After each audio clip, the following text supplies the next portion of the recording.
Hello friends, welcome to my YouTube channel anaesthesia talks for all. आज का topic है anaesthesia for laparoscopy. दोस्तों, आपने बहुत लोगों से सुना होगा, बहुत सारे लोगों का ये मानना है कि हमने ऑपरेशन इस वजह से नहीं करवाना क्योंकि हमें डर लगता है हमारे पेट पे बहुत बड़ा एक चीरे का निशान लगेगा और हमें उससे बहुत डर लगता है, इसलिए हम ऑपरेशन नहीं करवाते और वो इस ऑपरेशन को टालते रहते हैं जिसकी वजह से और कॉम्प्लिकेशंस हो जाती हैं। मैं उन लोगों को बताना चाहूँगा कि आजकल अधिकतम ऑपरेशन जो हैं वो दूरबीन द्वारा किए जा रहे हैं, जिसको हम लेप्रोस्कोपी बोलते हैं, और इनके बहुत ही अच्छे रिजल्ट्स हैं और ये एक बहुत ही वास्ट फील्ड है।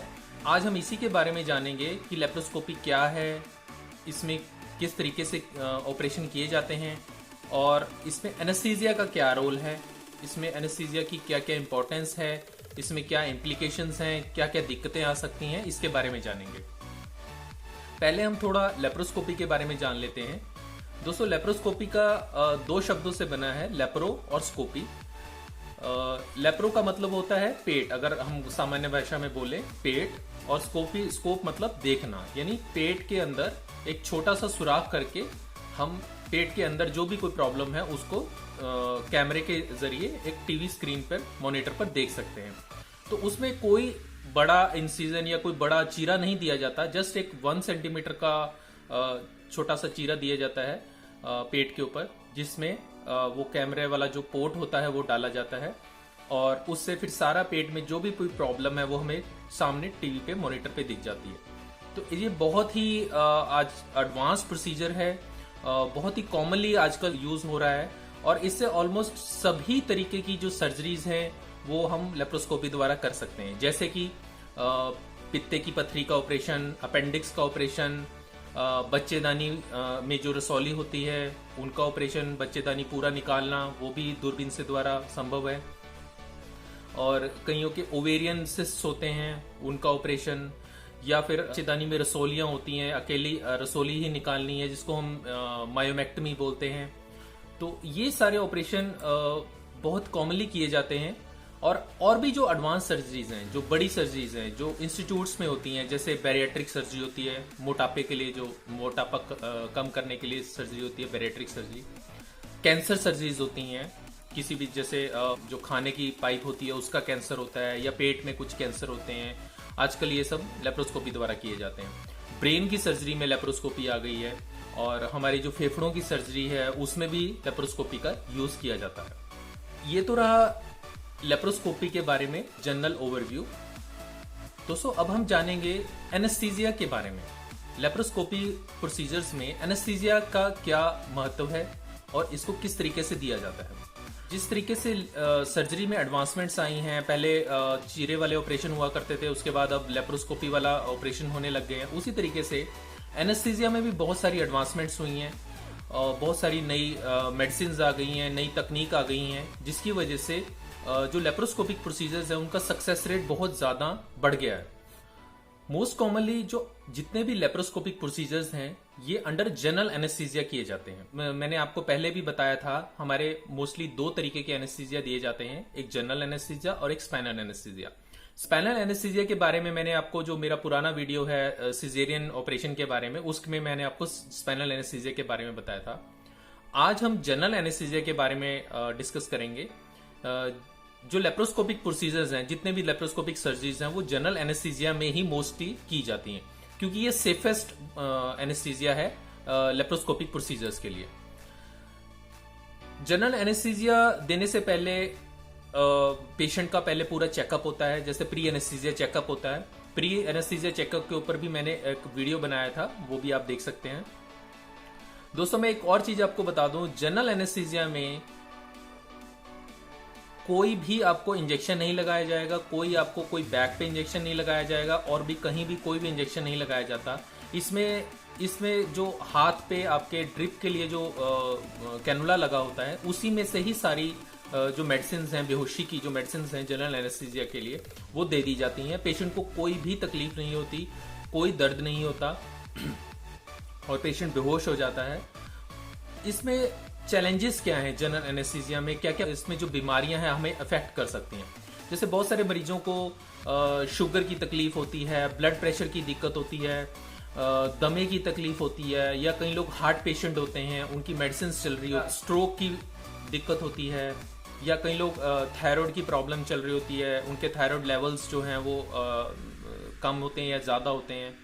और स्मोकर्स में इसलिए ज़्यादा परेशानी आती है जो बीड़ी सिगरेट पीते हैं, क्योंकि उनको खांसी की प्रॉब्लम अक्सर रहती है और उनकी जो छाती में सांस लेने की जो विधि होती है वो ठीक नहीं होती है, उनकी ऑक्सीजन लेवल्स भी कम होते हैं, जो कि जनरल एनेस्थीसिया में दिक्कत पेश कर सकते हैं। इसलिए हमें ये इन कोमोबिडिटीज का या जो बीमारियां हैं इनका हमें ध्यान रखना पड़ता है। एक और इम्पोर्टेंट एस्पेक्ट है आर्टिफिशियल डेंचर्स का। जो कई लोग नकली दांत लगवाए होते हैं वो भी बहुत इंपॉर्टेंट है। जनरल एनेस्थीसिया देने से पहले पेशेंट के जो नकली दांत है वो निकलवा देने होते हैं, बल्कि ये बाहर ही जो ऑपरेशन थिएटर से पहले ही निकलवा देने होते हैं। हम भी अंदर ऑपरेशन थिएटर में पेशेंट से पूछते हैं कि उसने कोई नकली दांत तो नहीं लगवाए हुए, क्योंकि उसका ये रीजन है क्योंकि जब पेशेंट को बेहोश करना होता है तो उसके मुंह में एक सांस की पाइप डालनी होती है, जिसमें अगर वो नकली दांत लगे होते हैं तो वो अपनी जगह से हिलने के चांसेस रहते हैं। इसलिए नकली दांत जो पेशेंट के लगे होते हैं, रिमूवेबल डेंचर्स हैं। कुछ लोग फिक्स डेंचर्स लगवाते हैं, कुछ लोग रिमूवेबल डेंचर्स होते हैं। जो रिमूवेबल डेंचर्स हैं वो निकलवाने होते हैं।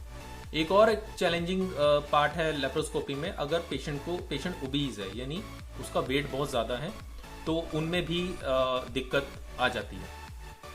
जनरल एनेस्थीसिया शुरू कैसे किया जाता है, इसमें मैं आपको एक ब्रीफ जो कॉमन लोगों के लिए समझने की बात है मैं वो आपको बताऊंगा।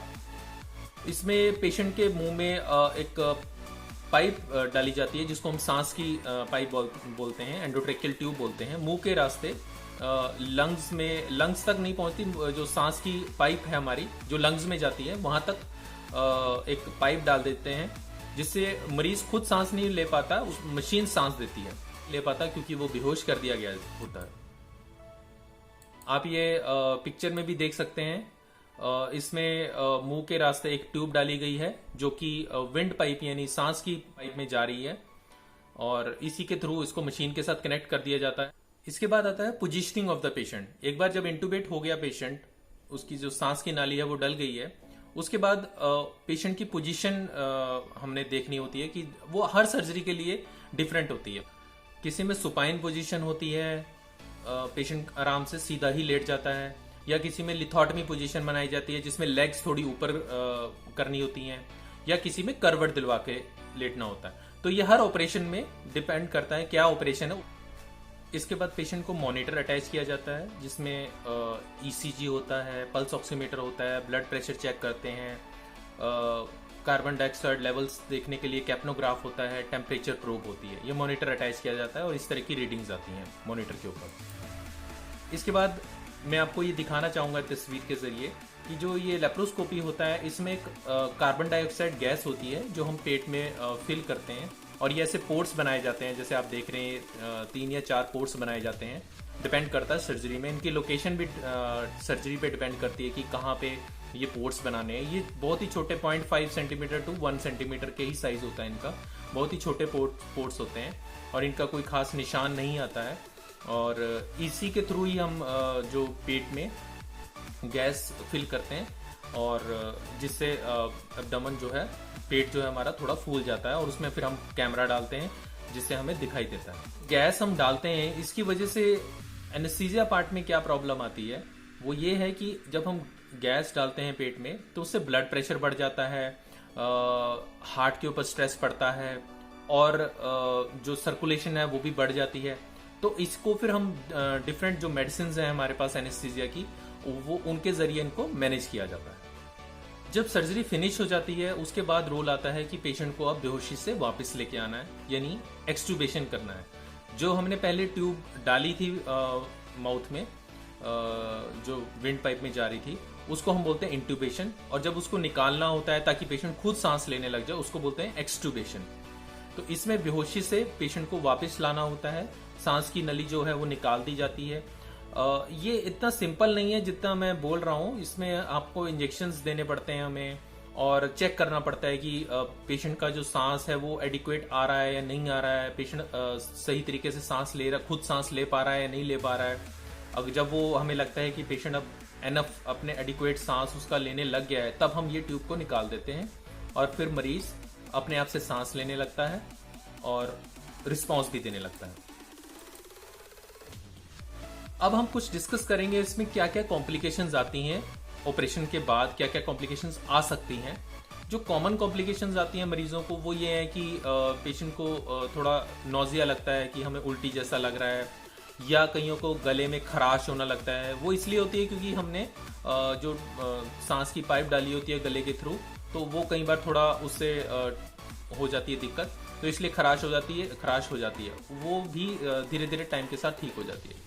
कई बार पेशेंट कहता है माउथ जो है उसका ड्राई फील कर रहा है, और या फिर उसको लगता है कि मुझे नींद ही आई जा रही है। वो क्योंकि जो कुछ दवाइयों का हमारा थोड़ा डिलेड इफेक्ट रहता है, उसकी वजह से पेशेंट को लगता है कि मुझे नींद आई जा रही है।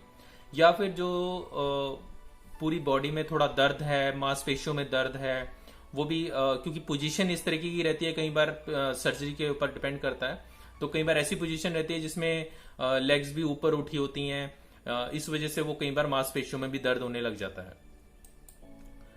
अब कुछ हम जो सीरियस कॉम्प्लिकेशंस हैं वो मैं आपको बता दूं, वो थी कॉमन कॉम्प्लिकेशंस। अब कुछ सीरियस जिनमें दिक्कत ज्यादा आ सकती है।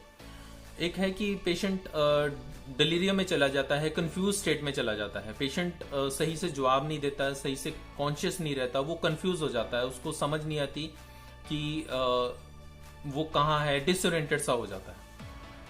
ये खासकर ये एल्डरली पेशेंट में ज़्यादा पॉसिबिलिटी है इसकी होने की, जो जिनकी एज ज़्यादा होती है, ब्रेन एक्टिविटी जिनकी थोड़ी कम होती है। दूसरी प्रॉब्लम है पेशाब करने में कठिनाई होती है, पेशाब नहीं आता। उसके बाद होता है कि एक एंटिटी है पैरालिटिक इलियस जिसको बोलते हैं, जिसमें क्या है कि जो हमारे इंटेस्टाइन्स हैं, आंतड़ियाँ हैं, जो उनकी मूवमेंट रुक जाती है। वो इसलिए रुक जाती है क्योंकि उसमें काफ़ी देर से पेशेंट अगर उसी पोजीशन में लेटा होता है तो आंतड़ियों में एक्टिविटी जो है वो बहुत कम हो जाती है, जिसकी वजह से पेशेंट का जो पेट है बाद में वो फूलने लग जाता है।